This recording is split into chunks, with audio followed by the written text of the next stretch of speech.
안녕하세요, 여러분. 오늘은 정말 상식 파괴적인 소식을 가져왔습니다. 상상해 보세요. 한강공원, 저녁바람이 선선한 그 평화로운 순간, 갑자기 사람들이 웅성웅성. 왜냐고요? 대한민국 전 대통령 윤석열 씨가 반려견과 함께 산책하는 모습이 포착됐기 때문이죠. 이 장면, 그냥 평범한 산책 같아 보이지만 사실은 여러분의 호기심을 확 끌어당길 이야기로 가득 차 있거든요. 대체 무슨 일이 있었던 걸까요? 왜 이게 이렇게 큰 화제가 된 걸까요? 자, 지금부터 이 사건의 전말을 하나씩 파헤쳐보고 앞으로 반려견 문화와 우리 사회에 어떤 영향을 미칠지 깊이 추론해 볼게요. 준비되셨죠? 그럼 길고 재밌게 가볼게요. 어린이날의 한강공원, 갑작스러운 VIP 등장. 2025년 5월 5일 어린이날이었어요. 한강공원은 평소보다 훨씬 더 활기가 넘쳤죠. 아이들은 풍선을 들고 뛰어놀고 가족들은 돗자리를 깔고 삼겹살을 구워 먹고 반려견 주인들은 강아지들과 함께 산책을 즐기고 있었어요. 여의도 한강공원 근처 갑자기 사람들이 술렁이기 시작했어요. 저기 저 사람 윤석열 아니야? 네, 맞아요. 윤석열 전 대통령이 반려견을 데리고 느긋하게 산책하고 있었던 거예요. 이 장면을 상상해 보세요. 한강공원에 강아지들이 꼬리를 흔들며 뛰어다니고 자전거 벨소리가 울려 퍼지는 가운데 검은 정장을 입은 경호원 몇 명이 둘러싼 윤석열 씨가 나타난 거예요. 그의 옆에는 황금빛 털이 반짝이는 레브라도 리트리버가 얌전히 걷고 있죠. 이게 얼마나 비현실적인 그림이냐면 마치 영화 세트장에 주인공이 갑자기 튀어나온 느낌이라고 할까요? 사람들이 스마트폰을 꺼내 사진을 찍기 시작했고 순식간에 SNS에 이 소식이 퍼졌어요. 엑스포스트에는 윤석열 한강공원에서 강아지 산책 진짜야? 라는 글이 올라오면서 댓글이 폭주했어요. 한 사용자는 강아지가 너무 귀엽다 라고 쓰기도 했죠. 그런데 여기서 첫 번째 반전이 나옵니다. 윤석열 씨가 데리고 나온 이 반려견, 그냥 평범한 강아지가 아니에요. 이 강아지의 이름은 세로미, 품종은 레브라도 리트리버예요. 세로미는 2013년 12월에 태어나서 오랫동안 안내견으로 활약했던 특별한 강아지죠. 비유하자면 세로미는 강아지 세계의 베테랑 히어로 같은 존재라고 할까요? 게다가 윤석열 씨가 2022년 크리스마스 이브에 세로미를 은퇴 안내견으로 분양받았다고 밝혔어요. 이건 그냥 강아지를 입양한 게 아니라 사회적 약자를 돕던 영웅 강아지에게 새 삶을 선물한 거예요. 세로미는 레브라도, 리트리버 특유의 온화한 성격과 똑똑함으로 유명해요. 예를 들어 안내견 시절에는 시각장애인을 위해 길을 안내하고 위험한 상황을 피하도록 도왔다고 해요. 그런데 이제 그 세로미가 한강공원에서 윤석열 씨와 함께 여유롭게 걷고 있다? 이게 얼마나 놀라운 장면인지 아시겠죠? 여기서 궁금증 하나. 왜 하필 한강공원에서, 왜 하필 어린이날에 이런 공개적인 산책을 했을까? 이건 그냥 우연일까? 아니면 뭔가 의도가 있었던 걸까? 자, 이 질문은 좀 나중에 풀어보고 일단 사건의 흐름을 따라가 볼게요. 윤석열 씨의 한강공원 산책 소식이 퍼지자 SNS는 순식간에 뜨거운 전쟁터로 변했어요. X 플랫폼에서 한 사용자가 윤석열 한강공원에서 세로미랑 산책? 레브라도 너무 귀엽다라며 사진을 올렸고 이 포스트는 몇 시간 만에 수천 번 리포스트 됐어요. 사진 속 세로미는 꼬리를 살랑살랑 흔들며 윤석열 씨 옆을 걷고 있었죠. 그런데 댓글을 보면 사람들의 반응이 완전히 갈렸어요. 어떤 사람들은 와, 세롬이 너무 사랑스럽네. 윤석열도 결국 강아지 아빠잖아. 하면서 긍정적으로 반응했고 다른 사람들은 지금 재판받는 와중에 한강공원에서 산책? 이게 말이 되나? 라며 화를 냈어요. 특히 한 엑스포스트에서는 누군가가 댓글들 너무 심하다, 짜증난다 라고 쓰면서 논란이 더 커졌어요. 이 장면을 비유하자면 마치 카페에서 친구들이 한 가지 주제로 갑자기 두 패로 나뉘어서 열띤 토론을 벌이는 느낌이랄까요? 그 사람 잘못했어. 아니야, 그냥 강아지 산책한 거잖아. 이런 식으로요. 기사에 따르면 윤석열 씨는 현재 내란 우두머리 혐의로 재판을 받고 있는 중이에요. 이건 굉장히 무거운 혐의죠.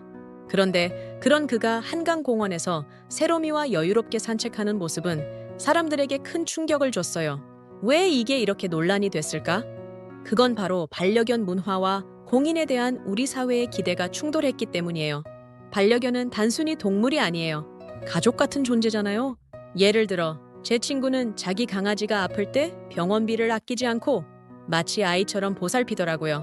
세로미 같은 레브라도 리트리버는 특히 사람과 깊은 유대감을 형성하는 품종으로 유명해요. 안내견 출신이라면 더더욱 사람들에게 헌신적인 성격을 가졌을 거예요.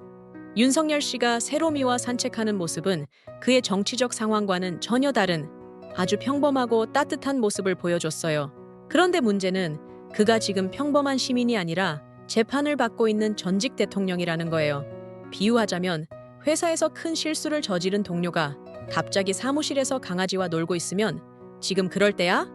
라고 생각하지 않겠어요? 비슷한 맥락이에요. 사람들은 윤석열 씨에게 엄격한 잣대를 들이대고 있었고 그의 산책은 그 잣대와 충돌한 거죠. 여기서 두 번째 궁금증. 이 산책은 정말 그냥 세로미를 위한 시간이었을까? 아니면 뭔가 의도된 행동이었을까? 이 질문은 다음 반전에서 풀어볼게요. 자, 이제 세 번째 반전으로 들어가 볼게요. 이 산책 사건, 단순히 윤석열 씨가 세로미를 데리고 나온 것 이상의 의미가 있어요. 먼저 세로미의 이야기를 좀 더 알아볼까요? 세로미는 2013년 12월에 태어나 2022년까지 약 9년간 안내견으로 활약했어요. 안내견은 시각장애인을 위해 길을 안내하고 횡단보도나 계단 같은 위험을 피하도록 돕는 특별한 임무를 수행하죠. 비유하자면 세로미는 사람들의 눈이 되어준 영웅이었어요. 2022년 크리스마스 이브, 세로미는 안내견 일을 마무리하고 윤석열 씨 가정에 분양됐어요. 이건 단순한 입양이 아니라 헌신적인 삶을 살았던 강아지에게 따뜻한 은퇴 생활을 선물한 거예요. 이제 이 산책의 의미를 추론해 볼게요. 한국에서 반려견 인구는 600만 명을 넘어섰어요. 전체 가구의 25% 이상이 반려동물을 키우고 있죠. 이건 엄청난 숫자예요. 비유하자면 서울 거리에서 4명 중 1명은 강아지나 고양이와 함께 산다고 생각해 보세요. 반려견은 이제 우리 생활의 핵심이 됐어요. 윤석열 씨가 세로미와 한강공원에서 산책한 건 어쩌면 이런 반려견 문화를 의식한 행보일 수도 있어요. 왜냐? 공인, 특히 전직 대통령 같은 사람은 자신의 이미지를 관리하는 데 굉장히 신경을 쓰거든요. 세로미는 단순한 강아지가 아니에요. 안내견 출신 레브라도 리트리버로서 헌신과 따뜻함을 상징하죠. 윤석열 씨가 세로미와 함께 공개적으로 등장한 건 단순한 산책이 아니라 나는 여전히 국민과 가까운 사람이다 라는 메시지를 전달하려는 의도였을 가능성이 있어요. 이게 바로 반전이에요. 우리가 그냥 강아지 산책이네라고 생각했던 게 사실은 정치적 계산이 깔린 행동일 수 있다는 거죠. 이 장면은 사람들의 감정을 엄청 고조시켰어요. 어떤 사람들은 와, 세롬이 너무 사랑스럽다. 안내견 출신이라니 더 감동이야 하면서 공감했어요. 레브라도 리트리버는 온화한 성격으로 유명하니까요. 예를 들어 제 이웃은 레브라도를 키우면서 우리 강아지는 진짜 천사야. 사람 말 다 알아듣는다니까? 라고 자랑하더라고요. 세로미의 안내견 경력은 이런 따뜻한 이미지를 더 강화했어요. 반면 다른 사람들은 재판받는 와중에 이런 쇼를 해? 라며 분노했죠. 그의 법적 상황을 아는 사람들은 이 산책이 너무 여유롭게 보였다고 느꼈어요. 이 감정의 고조는 반려견이 단순한 애완동물이 아니라 사람들의 가치관과 감정을 건드리는 존재라는 걸 보여줬어요. 예를 들어 제가 키우는 강아지가 공원에서 낯선 사람에게 꼬리를 흔들 때 저도 모르게 미소 짓게 되잖아요. 그만큼 반려견은 우리 마음을 쉽게 움직여요. 윤석열 씨의 산책도 그런 효과를 낸 거예요. 이 사건은 단순한 해프닝이 아니라 반려견이 우리 사회에서 얼마나 중요한 역할을 하는지를 보여준 사례였어요. 윤석열 씨와 세로미는 한강공원을 떠났고 사람들은 여전히 이 사건을 두고 이야기하고 있어요. SNS에서는 세로미가 제일 무죄다 라는 농담도 오가고 있죠.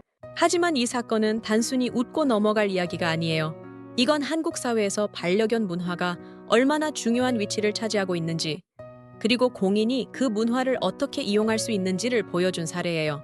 제가 좀 더 깊게 추론해보면 앞으로 반려견 문화는 한국에서 더 커질 거예요.